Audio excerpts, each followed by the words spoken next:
Hello everyone, welcome to CPAT Nadda. कल की class में हम लोगों ने देखा था affirmative sentence present indefinite tense का हम लोगों ने कर लिया था। आज हम देखेंगे निगेटिव सेंटेंस। तो चलिए स्टार्ट करते हैं।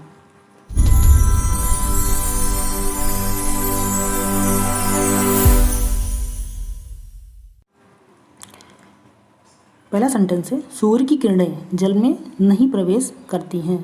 सूर्य की किरणें जल में नहीं प्रवेश करती हैं। तो इसमें देखेंगे कि सब्जेक्ट क्या है। सब्जेक्ट इसमें है सूर्य की किरणें, मतलब द सन रेज।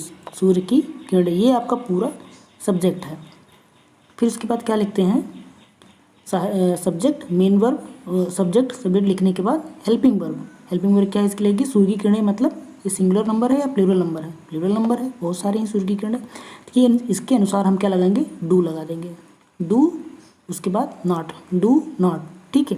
इसके बाद मेन वर्ब, मुख्य क्रिया। मुख्य क्रिया क्या है इसमें, जो है प्रवेश करना, एंटर या पेनिट्रेट। दरअसल जल में प्रवेश करने का मतलब ये पेनिट्रेट करना, छेद करना ही एक प्रकार से होता है। इसलिए यहाँ पर जो है पेनिट्रेट हम लोग लगाएंगे, एंटर नहीं लगाएंगे। एंटर मतलब किसी कमरे में अंदर जाना या कहीं और इस तरीके से एंटर करना, लेकिन ये पेनिट्रेट मतलब भेदना या छेद करना होता है, ठीक है। तो द सन रेज मतलब सूर्य की किरणें, the sun rays do not penetrate the water, ठीक है। The sun rays do not penetrate the water. दूसरा एग्जाम्पल है, हम सब शराब नहीं पीते हैं। हम सब शराब नहीं पीते हैं। इसमें सब्जेक्ट क्या है, इसमें सब्जेक्ट है हम सब, वी, ठीक। वी के साथ हमेशा क्या लगेगा, हेल्पिंग वर्ब, सहायक क्रिया डू। हमने बताया था आई वी यू या बहुवचन कर्ताओं के साथ क्या लगता है, डू लगता है। तो यहाँ पे क्या लगाएंगे, डू लगाएंगे। वी डू नॉट, सहायक क्रिया, उसके बाद नॉट, ठीक है। इसके बाद क्या लिखेंगे, मुख्य क्रिया। मुख्य क्रिया मतलब मेन वर्ब। मेन वर्ब क्या है, पीना। मुख्य क्रिया की first form drink, drink drunk, drunk होता है, इसमें हम लगाएंगे drink. We do not drink. फिर उसके बाद क्या बच रहा है, शराब। क्या पीते हैं, शराब पीते हैं। मतलब ये कौन सा ऑब्जेक्ट हो गया, डायरेक्ट ऑब्जेक्ट हो गया। ये हो गया आपका डायरेक्ट ऑब्जेक्ट, द वाइन, ठीक। अगला एग्जाम्पल है, यह भिखारी शाम को दही नहीं खरीदता है। यह भिखारी शाम को दही नहीं खरीदता है। इसमें सब्जेक्ट पहले क्या लिखेंगे, सब्जेक्ट क्या रहेगा, दिस बेगर, दिस बेगर, यह भिखारी। इसके बाद क्या लगाएंगे, हेल्पिंग वर्ब, क्योंकि दिस बेगर सिंगुलर नंबर है, एक वचन है, इसलिए यहाँ क्या लगाएंगे, डज लगा देंगे, ठीक। इसके बाद नॉट लगाएंगे, डज के तुरंत बाद नॉट लगता है, ठीक है, डज नॉट। फिर इसके बाद होता है खरीदना, बाय। बाय की first form buy, buy bought होता है ना, तो बाय लग जाएगा। This beggar does not buy, क्या नहीं खरीदता है, कर्ड, दही नहीं खरीदता है। दही नहीं खरीदता, नहीं तो हमने लिख दिया दही, कर्ड, ठीक है। उसके बाद कब नहीं खरीदता है, ये सिंपल एडवर्बियल वर्ब प्लेस है। इन द इवनिंग मतलब शाम में या शाम को। शाम, दरअसल शाम को का मतलब शाम में ही होता है, इसलिए यहाँ पर प्रीपोजिशन इन लगाते हैं, इन द इवनिंग, ठीक है। चलिए अगला देखते हैं, चौकीदार रात भर नहीं सोता है। चौकीदार रात भर नहीं सोता है। तो इसमें सब्जेक्ट क्या है, चौकीदार, द वॉचमैन, द वॉचमैन। इस फिर क्या लगाएंगे, फिर लगाएंगे हेल्पिंग वर्ब, सहायक क्रिया। सहायक क्रिया चौकीदार मतलब सिंगुलर नंबर है, क्या लगाएंगे, डज। चौकीदार मतलब द वॉचमैन डज नॉट। इसके बाद स्लीप, सोना, first form of the verb sleep, ठीक है। फॉर द होल नाइट मतलब पूरी रात या रात भर। रात भर मतलब फॉर द होल नाइट, इसकी पूरे की अंग्रेजी होती है फॉर द होल नाइट, ठीक। देखते हैं अगला एग्जाम्पल, सभी सैनिक सड़कों पर गश्त नहीं लगाते हैं। सभी सैनिक सड़कों पर गश्त नहीं लगाते। इसमें सब्जेक्ट क्या है, सभी सैनिक मतलब all the soldiers, all the soldiers. जाहिर सी बात इसके बाद डू लगेगा, डू नॉट। सभी सैनिक मतलब all the soldiers, do not. इसके बाद गश्त लगाना, पेट्रोल, ठीक है, पेट्रोल। पेट्रोल मतलब होता है गश्त लगाना, ठीक। सड़कों पर, सड़कों पर मतलब ऑन द रोड। लास्ट में बच रहा है, लास्ट में इसको लिख देंगे, मतलब all the soldiers do not petrol on the road, ठीक है। अगला एग्जाम्पल है नेगेटिव सेंटेंस का ही, मैं झूठ नहीं बोलता हूँ। मैं झूठ नहीं बोलता हूँ। तो सब्जेक्ट क्या हो गया इसमें, आई। सब्जेक्ट इसमें हो गया आई, आई के साथ हमेशा डू, ठीक है। आई डू नॉट, ठीक है, ये चीज़ समझ में आने लगी होगी अब धीरे धीरे। नहीं आएगी तो आप बिल्कुल बताएंगे, तो बाद में फिर से टाइम मिलेगा तो रिवीजन कर दिया जाएगा। आई डो नॉट, ठीक है, झूठ, टेल ए लाई, झूठ बोलना मतलब पूरे का मतलब होता है टेल ए लाई, ठीक है, I do not tell a lie. चलिए फिर अगला सेंटेंस देखते हैं, वह झूठ कभी नहीं बोलता है, ये नेवर आ गया। नेवर वाले वाक्य में अगर आता है तो कभी नहीं को उसकी पूरी इंग्लिश ही होती है नेवर, तो यहाँ पे हेल्पिंग वर्ब नहीं लगती है आपकी, सीधा सीधा आपको लिखेंगे ही never tells a lie, he never tells a lie. कभी नहीं जहाँ भी आता है वहाँ हमेशा अफर्मेटिव जैसा ही उसका जो ट्रांसलेशन होता है, केवल मुख्य क्रिया लिखने से पहले नेवर लगा देते हैं, ये ध्यान लिखिएगा, मतलब मेन वर्ब लिखने से पहले आप नेवर का यूज करेंगे, ठीक है। यह दार्शनिक अपनी आमदनी कभी नहीं व्यक्त करता, यह दार्शनिक अपनी आमदनी कभी नहीं, यहाँ भी देखिए कभी नहीं, हम जो है वो सेंटेंस में जो है ये वर्ड, सेंटेंस में ये वर्ड आया है, यह दार्शनिक अपनी आमदनी कभी नहीं व्यक्त करता है। यह दार्शनिक मतलब सब्जेक्ट हो गया, दिस फिलोसफर। उसके बाद मैंने क्या कहा, कभी नहीं जहाँ था तुरंत, मुख्य क्रिया लिखने से पहले नेवर, मुख्य क्रिया इसमें क्या है, व्यक्त करना है मतलब एक्सप्रेस, मुख्य क्रिया लिखने से पहले तुरंत नेवर लगाइए, नेवर एक्सप्रेस हिज इनकम मतलब अपनी आमदनी, अपनी आमदनी, ठीक लिखा है। वह सब ऐसे रंगमंच की प्रशंसा कभी नहीं करते हैं, ये नहीं है कुछ, वह सब ऐसे रंगमंच की प्रशंसा कभी नहीं करते हैं, इसमें जो है सब्जेक्ट क्या रहेगा, दे, कभी नहीं आ गया देखिए बीच में। प्रशंसा करना मतलब प्रेज या एडमायर, ये भी कर सकते हैं, ठीक है, देखिए एडमायर ना, एडमायर मैंने प्रशंसा करना, प्रेज भी कर सकते हैं, तो उसको लिखने से जस्ट पहले आप नेवर लगाइए, ठीक है। ऐसे रंगमंच मतलब इस टाइप के, ऐसे रंगमंच मतलब सच स्टेज, ठीक है, तो they never admire such stage.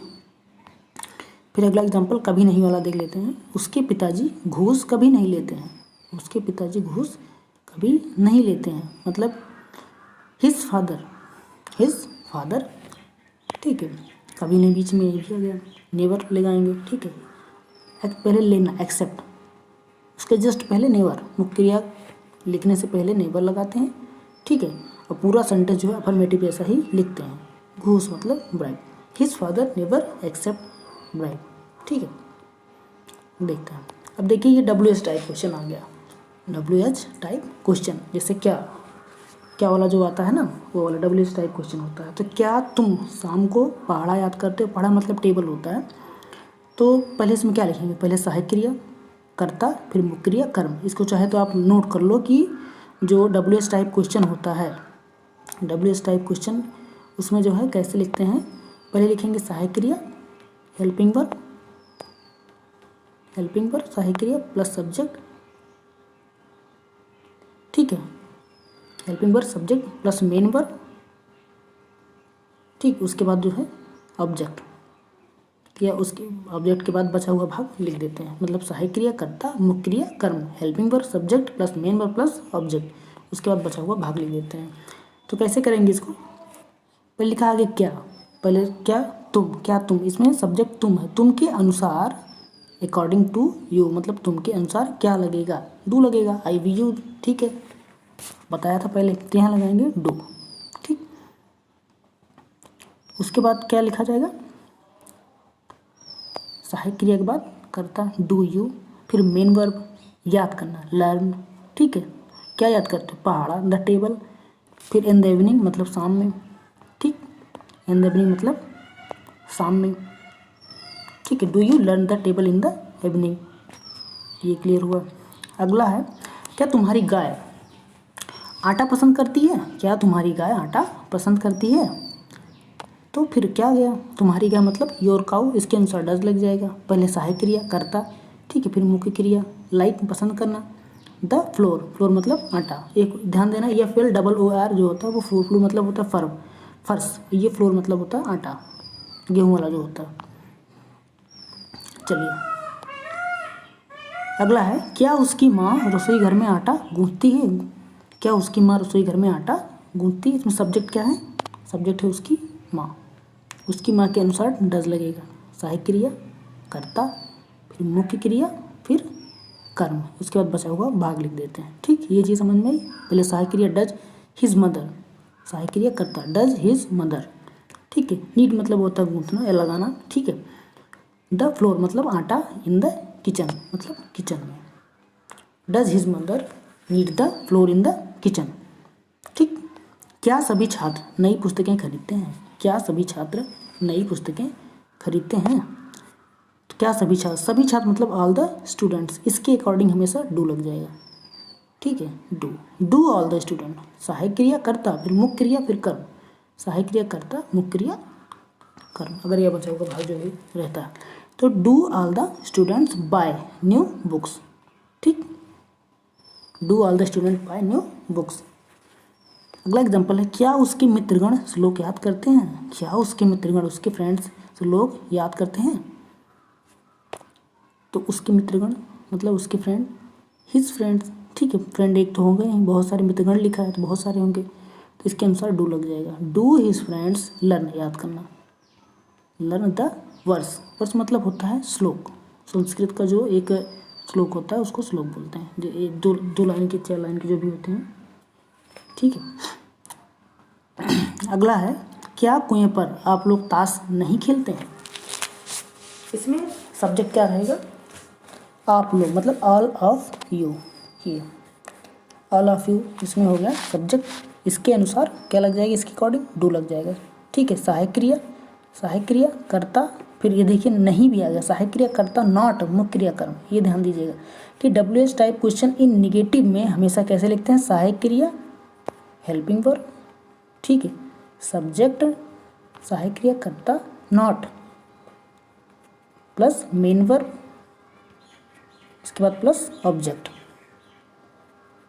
Plus बचा हुआ भाग, ठीक। Helping verb subject not main verb plus बचा हुआ भाग, ठीक।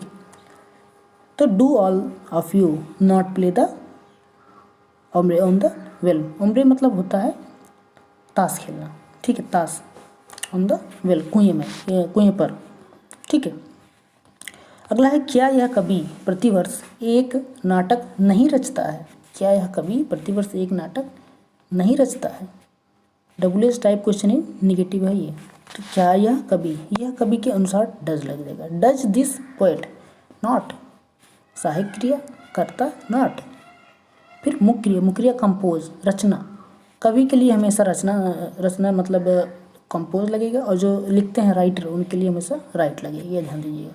कंपोज मतलब कोई गाने वाली चीज़ होती है उसको कंपोज लिखते हैं, और जो लिखने वाली चीज़ होती है उसमें इंग्लिश जो है उसकी राइट लगाते हैं, ठीक है। तो does this poet not compose a drama every year, प्रत्येक वर्ष, ठीक है। मुझे लगता है आप समझ में आने लगा होगा। अगला है, क्या तुम्हारा कुत्ता रात में नहीं भौंकता है? क्या तुम्हारा कुत्ता रात में नहीं भौंकता है? इसमें क्या लगाया जाएगा? सबसे पहले लिखेंगे तुम्हारा कुत्ता मतलब योर डॉग, इसके अनुसार डज लग जाएगा, कुत्ता एक ही है। Does your dog not bark मतलब होता है भौंकना, एट नाइट मतलब रात में, नाइट में हमेशा जो है एट नाइट ही लगाते हैं, इन नाइट नहीं लगाते हैं, ठीक है। क्या यह साधु भीख कभी नहीं मांगता है? भीख कभी नहीं मांगता है, तो यह साधु मतलब इस साधु के अनुसार, दिस सेंट के अनुसार डज लग जाएगा। आप लोग समझ में आने लगा होगा तब कुछ। तो does this saint never beg the alms, never beg the alms. नहीं समझ में आएगा तो आप कमेंट बॉक्स में जो है पूछ सकते हैं, बिल्कुल बिना किसी हेजिटेशन के। सभी यात्री अपना टिकट कहाँ खरीदते हैं? सभी यात्री अपना टिकट कहाँ खरीदते हैं? ये देखिए WH टाइप क्वेश्चन आपका ख़त्म हो गया। तो इसमें से कहाँ क्वेश्चन वाला जो आता है ना वो वाला गया कहाँ। तो सबसे पहले इसमें लिखेंगे जो प्रश्नसूचक शब्द होता है, जैसे WH में, जैसे ये WH वाला हो गया ना, ये तो ख़त्म हो गया। वो क्या पहले जो क्या लगा हुआ होता है, ये सार नो टाइप क्वेश्चन, अब ये WH से स्टार्ट हो गया। इसमें हम देखते हैं कि कहाँ मतलब वेयर। पहले इसमें जो सेंटेंस होता है उसको लिखने का नियम देख लीजिए क्या होता है।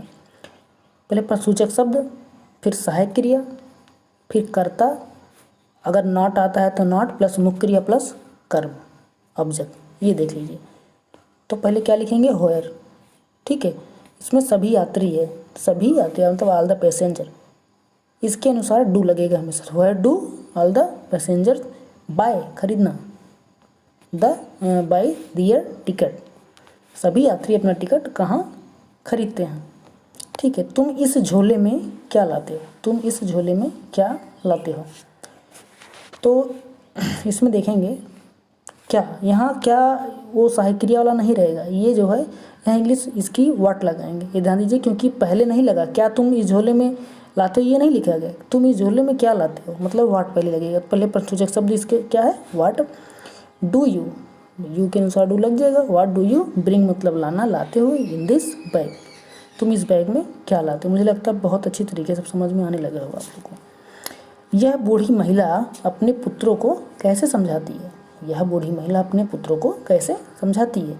इसमें सब्जेक्ट क्या है, बूढ़ी महिला, यह बूढ़ी महिला, ठीक है, यह बूढ़ी महिला, इसके अनुसार क्या लगेगा, डज लग जाएगा। लेकिन बीच में क्या लगा है, बीच में कैसे लगा है, हाउ, क्या लगाएंगे, how does this old lady, how does this old lady, ठीक है, समझाना, convince, convince to her sons, her sons क्यों लगा, क्योंकि ये जो है समझ ही रहे हैं, ये जो है दिस लेडी जो है ना, ये फीमेल, इसके अनुसार हर सन्स लगेगा, ठीक है। सभी ग्राहक ऐसे फलों को क्यों पसंद करते हैं, सभी ग्राहक ऐसे फलों को क्यों पसंद करते हैं। इसमें क्या हो गया, सब्जेक्ट ऑल द कस्टमर, सभी ग्राहक, इसके अनुसार क्या लगेगा, डू लग जाएगा। लेकिन पहले क्या, क्यों, बीच में क्यों मिल रहा है, तो पहले वाई लगाएंगे, why do all the customer, why do all the customers, पसंद करना, पसंद करना मतलब लाइक, सच फ्रूट्स, इस प्रकार के फल, why do all the customer like such fruits, ठीक है, सभी ग्राहक ऐसे फलों को क्यों पसंद करते हैं। तो ये टॉपिक आज का ख़त्म हो गया। प्रेजेंट इंडेफिनिट टेंस का जो है पूरा अफर्मेटिव, निगेटिव और जो इंट्रोगेटिव सेंटेंस है पूरा जो है ख़त्म कर दिया है। आगे नहीं समझ में आता तो आप बताएंगे, या कोई प्रॉब्लम हो तो उसको कमेंट बॉक्स में बताएंगे। अब आगे जो है अगली वीडियो आएगी आपके लिए प्रेजेंट कंटिन्यूअस टेंस, जल्दी जल्दी इसको ख़त्म करना क्योंकि ये आपके सिलेबस में है नहीं, लेकिन बस मैं करवा रहा हूँ क्योंकि कुछ बच्चे काफ़ी वीक हैं, तो उनको अगर ट्रांसलेशन समझ में आ जाता है तो काफ़ी अच्छा रहता है। एक तरीके से अगर कॉन्सेप्ट उनका क्लियर हो जाता है ना, हिंदी समझ के वो इंग्लिश में जो है ट्रांसलेट कर सकते हैं, लेकिन इंग्लिश ही जब ढंग की नहीं आएगी तो बच्चे बहुत प्रॉब्लम में रहते हैं। तो ये चीज़ें ख़त्म हो गई, अब आगे जो है देखते हैं, तब तक के लिए ठीक है, थैंक यू।